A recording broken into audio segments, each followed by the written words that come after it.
गुजारिश है कि हमने 10 साल पहले आप सब लोगों को मिलकर चौधरी रिजवानी तैयब खान साहब सबसे मिलकर ये जस्तजू शुरू की। 10 साल बहुत अर्सा है।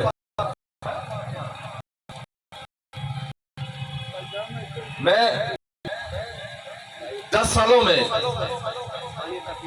एक बात चैलेंज से कह सकता हूं आज यहां पर कि 10 साल में आपकी इस तंजीम पाकिस्तान किसान इत्तेहाद के अलावा आज तक इस्लामाबाद लाहौर में किसी ने आपका मुकदमा पेश नहीं किया। तंजीमें बहुत होंगी, नुमाइंदे बहुत होंगे, लेकिन अल्हम्दुलिल्लाह ये बात हम फख्र से कह सकते हैं कि आपका सिर्फ और सिर्फ हमने मुकदमा पेश किया। चाहे वो नेशनल असेंबली थी, चाहे सदर हाउस था, चाहे गवर्नर हाउस था, चाहे स्पीकर ऑफिस था, चाहे चीफ सेक्रेटरी ऑफिस था, जहां पर हो सका आपका मुकदमा पेश किया। और हर बजट के मौके पे हमने बकायदा तजावीज दी। और फिर एक चीज और, किसी बकायदा मीटिंग में हमारे अलावा किसी और को कभी नहीं बुलाया गया। वजह कि उनको नहीं कि ज़राअत के मसाइल क्या है। उनमें बहुत सारे लोग हैं जो खुद काश्तकारी करते ही नहीं, खुद ज़राअत से वाबस्ता ही नहीं। भाई ज़राअत कौन जानेगा जिसका अपना पेट का दर्द होगा, जिसने खुद बिजली का बिल अदा करना होगा, जिसने खुद डीएपी खरीदनी होगी, जिसने खुद चूड़ियां खरीदना होगा, उसे दर्द होगा आपका। जिसने ये काम करना ही नहीं उसे क्या दर्द है। आज मुझे ये कहते हुए फख्र महसूस होता है कि मेरा काश्तकार, किसान, जिम्मेदार सबसे बड़ा मुहब्बे वतन है, क्योंकि वो अपनी जमीन का टुकड़ा उठा के किसी दूसरे मुल्क में मुंतकिल नहीं कर सकता। उसका जीना पाकिस्तान, मरना पाकिस्तान, उसकी औलाद इधर, जदाद इधर, जमीन इधर, उसकी तालीम इधर, सेहत इधर, उसका ईमान भी इधर। जबकि जो आपके हुक्मरान है, जो आज हाकिम वक्त है, उनकी औलादें बाहर, उनकी जायदादें बाहर, उनकी तालीम बाहर, उनकी सैर सियाहत बाहर, उनके बैंक बैलेंस बाहर, उनके फ्लैट बाहर, हत्ता कि उनका ईमान तक बाहर है। वो क्या मुहब्बे वतन होंगे। मुझे दुख हुआ, मेरा कलेजा मुंह को आया जब वजीर आजम ने ऐलान किया कि हमने एफपीए खत्म कर दिया। और मुझे खुशी हुई उस वक्त। बाद में क्या हुआ कि वो झूठ निकला। एक बच्चे ने झूठ बोला अपने बाप से, तो उसके बाप ने कहा मुझे इस बात पे अफसोस नहीं बेटा कि तूने झूठ बोला है, अफसोस इस बात का मेरा तुमसे इत्मीनान उठ किया है। वजीर आजम साहब, अब हमारा तुमसे इत्मीनान उठ किया है। चाहिए तो ये कि आज तुम्हारे ऊपर 62 की कार्रवाई हो कि तुमने मासूम लोगों से झूठ बोला।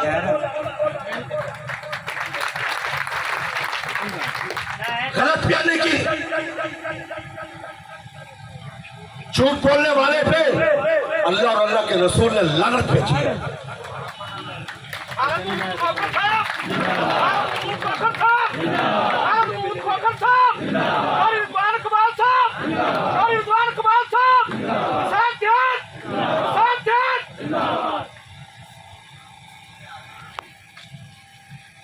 मैं आपको एक अर्ज करता चलूं, मेरे भाइयों, कसूर मेरा और आपका है। आप माने या ना माने, हमारी सुस्ती अपने हक के लिए निकलते, हमारी तंजीमें मजबूत नहीं है। नबीना गए 10-10 दिन, 15-15 दिन, महीना किया उन्होंने एहतजाज। हम अगर जाते हैं तो काश्तकार 24 घंटे से पहले पीछे भागना शुरू हो जाती है। क्या आपको अपने बच्चों से जो उसके मुस्तकबिल से कोई गर्ज नहीं। कोई काश्तकार ये खड़ा होकर कह सकता है कि वो अपनी फसल का रेट खुद तय कर सकता है? एक मोची जूता बनाता है, वो अपना रेट खुद फिक्स करता है। कभी हुआ कि खाद वाले ने आपसे पूछा हो कि कितने में लोगे? इसका रेट फिक्स होता है। ज़रियत का रेट फिक्स है, डीजल का रेट फिक्स है। आप मजबूर हैं वो रेट देने को, लेकिन आपकी फसल का कोई रेट नहीं है। आप आलू लेके जाते हैं, सुबह मंडी का और रेट है, दोपहर को और है, शाम को और है। दुनिया में ऐसा नहीं है। दुनिया में उसको कहते हैं फ्यूचर मार्केटिंग, मुस्तकबिल की मार्केटिंग, कि काश्तकार को 2 साल पहले बता दिया जाता है कि 2 साल बाद तुम ये फसल काश्त करोगे, तुम्हें ये रेट मिलेगा, और वो मिलता है। दुनिया में हर काश्तकार को हर फसल काश्त करने से पहले उसका रेट दिया जाता है। हिंदुस्तान में आपको सिर्फ गंदम का रेट बताया जाता है। हिंदुस्तान में 32 फसलों का रेट दिया जाता है। फिर पैदावारी लागत आपको डीएपी मिल रही है 14,700 रुपए में, हिंदुस्तानी काश्तकार को पाकिस्तानी रुपीस में 3,000 की। वहां पर डीजल स्पेशल रेट पे मिलता है काश्तकार को। बिजली रोजाना 8 घंटे मुफ्त मिलती है। यही वजह है पाकिस्तान ज़राअत में तरक्की नहीं कर रहा। आज क्या हमारी बदकिस्मती नहीं इस पाकिस्तान की कि हम तकरीबन ज़राअत से मुतल्लिका अजलास 15 अरब डॉलर की बाहर से इंपोर्ट करते हैं। हम गंदम इंपोर्ट करते हैं, कपास इंपोर्ट करते हैं, हम एडिबल ऑयल इंपोर्ट करते हैं, दालें इंपोर्ट करते हैं, बीज इंपोर्ट करते हैं, क्योंकि ज़राअत हुकूमती तरजीहात पे नहीं थी, किसी भी दहाई में नहीं थी, किसी भी वक्त पे नहीं थी।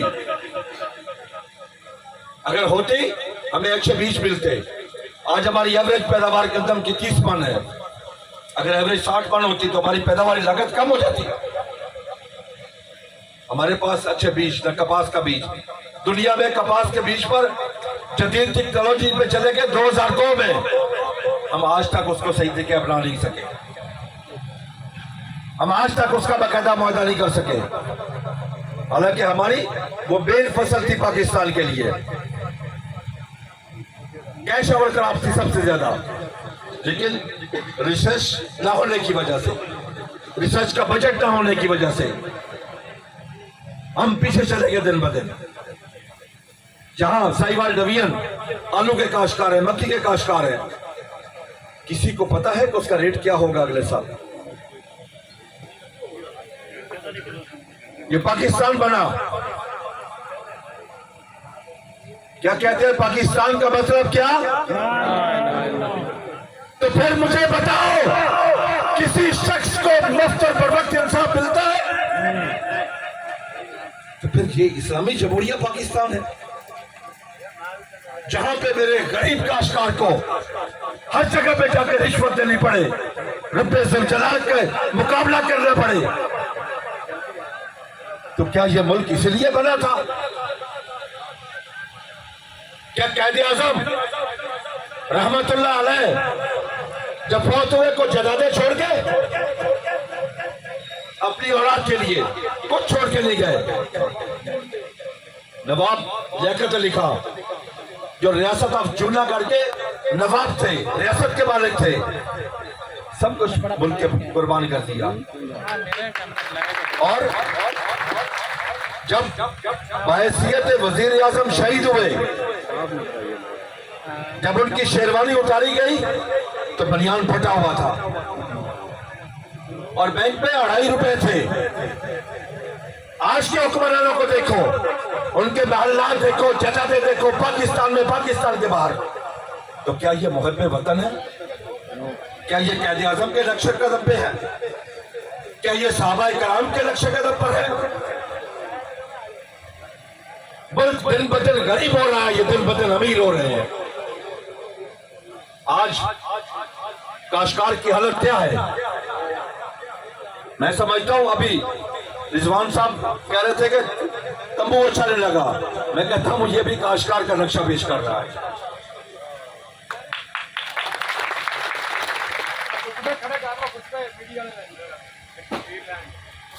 मेरे भाइयों, कसूर हमारा अपना है। हमने ये तमाम जुल्म खुद सहे हैं। हमने जिनको वोट दिए कि वो जाके हमारा मुकदमा पेश करें, कभी उन्होंने आपका मुकदमा पेश किया। जिनके लिए आप रिश्तेदारियां खत्म कर देते हैं, रिश्ते नाते खत्म कर देते हैं, दोस्तियां खत्म कर देते हैं, लेकिन उन लोगों ने कभी आपसे दोस्ती नहीं निभाई। अगर वो दोस्ती निभाते, असेंबली में जाके जगपुरुष होके बोलते, तो क्या आपको मुफ्त और बर वक्त इंसाफ न मिलता? तो क्या आपको खादें सही रेट पे न मिलती? क्या बिजली की रेट पे कमी ना आती? जिस तरह ये फ्यूल प्राइस एडजस्टमेंट लगाया गया, अगर हमारे नुमाइंदे जो वहां पर बैठे हैं वो खैरत करते, वो मुहब्बे वतन होने का सबूत देते, जो आपसे मोहब्बत शो करते, तो कहते वजीर आज़म साहब शेख पर ये तुम्हारी हुकूमत, हम टूटा मारते इस हुकूमत को, वापस आ जाते, रिजाइन कर देते। फिर हम कहते कि ये मुहब्बे वतन है, ये हमसे मोहब्बत करते हैं, इन्होंने हमारे साथ नुमाइंदगी का हक अदा कर दिया। लेकिन मुमकिन है आपके इल्म में हो या ना हो, हमने कई मरतबा 70, 80 एमएलए को इस्लामाबाद बुला के खाना दिया, गुजारिश की कि खुदा के लिए हमारा मुकदमा पेश करो। वादा करके जाते हैं, जाके कोई नहीं बोलता, कोई बात नहीं करता वहां पर। ये आपको खुद उठना पड़ेगा, अपने हक के लिए निकलना पड़ेगा, उसके बगैर मुमकिन नहीं है। ये जागीरों के मालिक और लुटेरे क्यों चुने तुमने? आज क्या ये तकलीफ से बात नहीं है? मैं भी काश्तकार हूं, मेरा बाप भी काश्तकार है, मेरा दादा भी काश्तकार था। मेरा काश्तकारी सिर्फ पेशा नहीं, मेरा शौक भी है। अगर आज हम उसका जनाजा लेके बैठे हैं, तो क्या हमारा जिगर नहीं फट रहा? क्या हमें तकलीफ नहीं है इस बात की? मैं यकीन कर लो, मैं अपने जज्बात का लफ्ज़ों में अदा नहीं कर सकता। मुझे इस बात का बहुत दुख है कि आज हम ये जनाजा रख के बैठे हैं।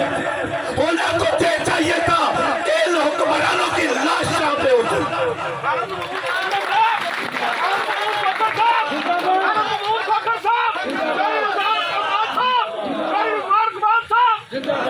खालिद ममून खोखर साहब, खालिद ममून खोखर साहब, चौधरी रिजवान इकबाल, मरकजी क़यादत, पाकिस्तान किसान आजाद, जो हमारे उकाड़ा से दोस्त आए हैं, मैं उनको वेलकम करता हूं, उनका शुक्रिया अदा करता हूं।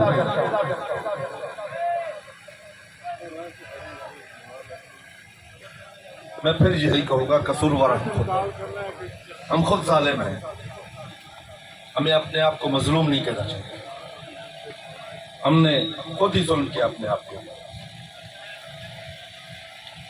पाकिस्तान बनाने में सबसे ज्यादा किरदार काश्तकार और जिमीदार का था। ये वाहिद था जो अपनी हर चीज वहां छोड़ के आया।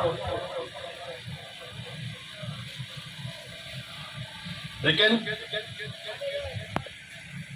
उसको पाकिस्तान में क्या ओहदा मिला? क्या उसको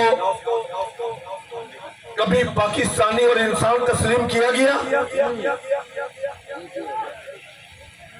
किसान जो हर चीज पैदा करके देता है, गंदम उगाता है, चावल उगाता है, कपास उगाता है, मक्की, सब्जियां, फ्रूट, गोश्त, दूध, हर चीज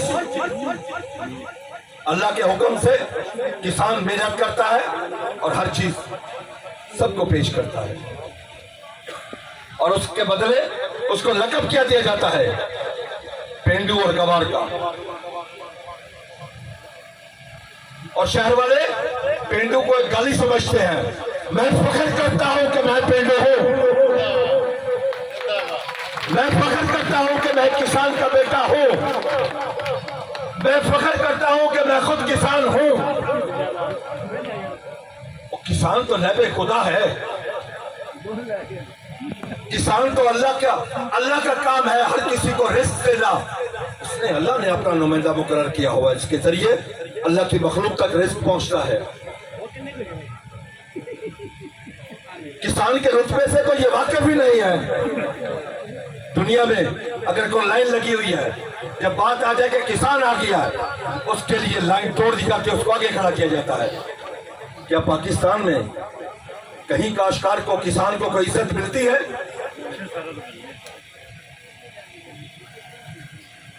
हम पुरअमन लोग हैं और हम पुरअमन रहेंगे, लेकिन हमें मजबूर न किया जाए। जिस दिन ये किसान जाग गया, यकीन कर ले पूरा मुल्क बंद हो जाएगा।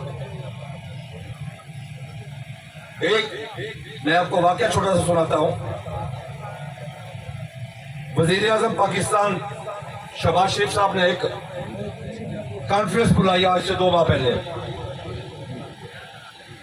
उसमें कोई 300 कारोबारी लोग थे और 3 हम काश्तकार थे। पाकिस्तान से बिजनेसमैन कारोबारी लोग 300 और काश्तकार 3। मेरी अगली सीट पे बैठा हुआ था मियां मंशा, जो पाकिस्तान का अमीर तरीन आदमी है, नंबर 1 पे है वो खड़ा हुआ माइक लेके और उसने कहा, जनाब वजीर आजम साहब, जनाब 12 वजीर भी साथ थे, वज़रा साहबान,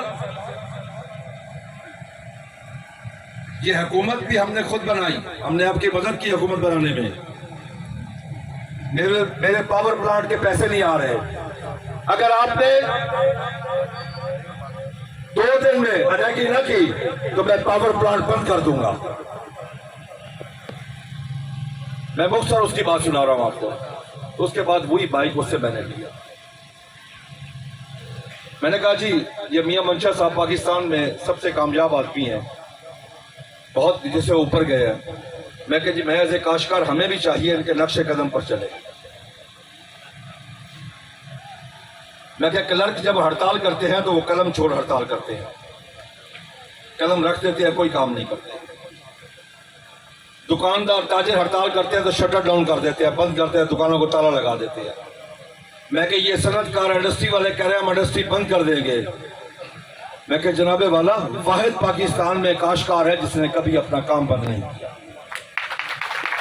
मैं क्या, सुन लो, जिस दिन इस काश्तकार ने अगर अपना काम छोड़ दिया तो देख लेना तुम सारे भूख से मर जाओगे।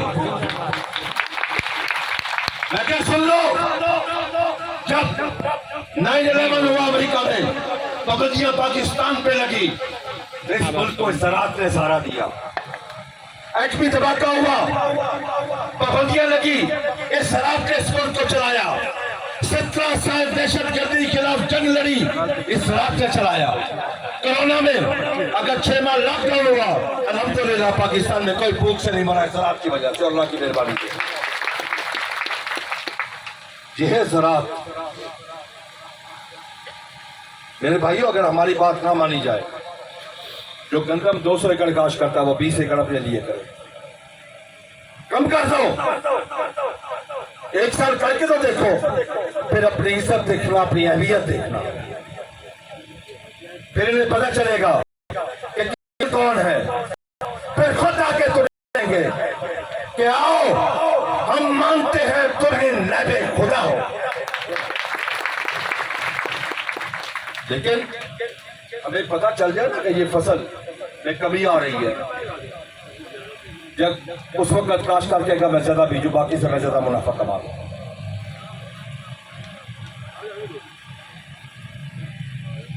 अब मैं एक अहम बात आपसे करना चाहता हूं।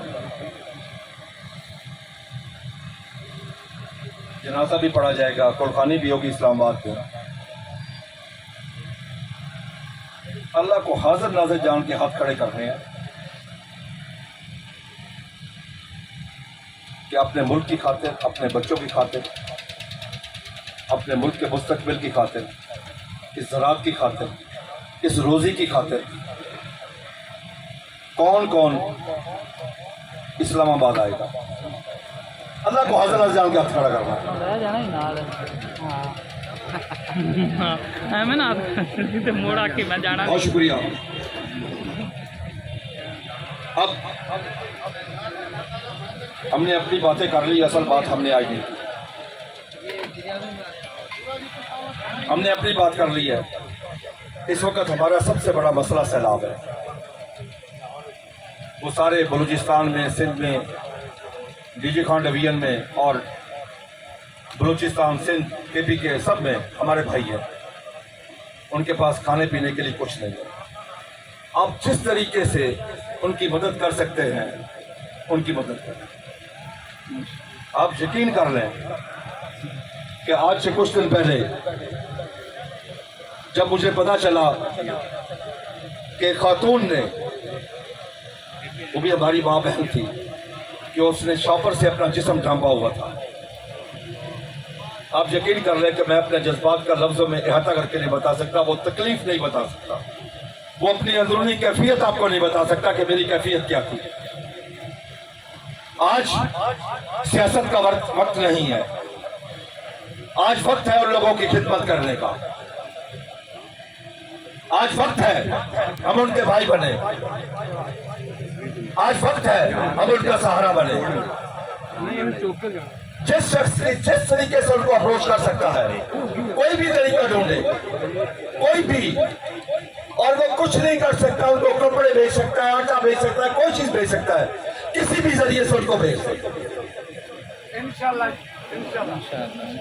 मैं आप सबका, जनाब चौधरी रिजवान इकबाल साहब, तैयब खान, चौधरी अशरफ साहब, सबका और आप सबका मैं इंतहाई मशकूर हूँ, क्योंकि मौसम इधर से ख़राब हो रहा है। मैं अभी कुछ और बातें करना चाहता था, लेकिन मौसम की वजह से और गर्मी भी है, आप लोग पीछे गर्मी में खड़े भी हैं, मैं उन सब से माजरत चाहता हूँ। और मैं इनसे गुजारिश भी करता हूँ कि आइंदा कोई इवेंट हो तो कम अज़ कम इतना बड़ा टेंट होना चाहिए कि जिसमें सारे लोग आराम से बैठ सकें। और दूसरा यह है कि अगर गर्मी का मौसम हो तो उनके लिए पंखे भी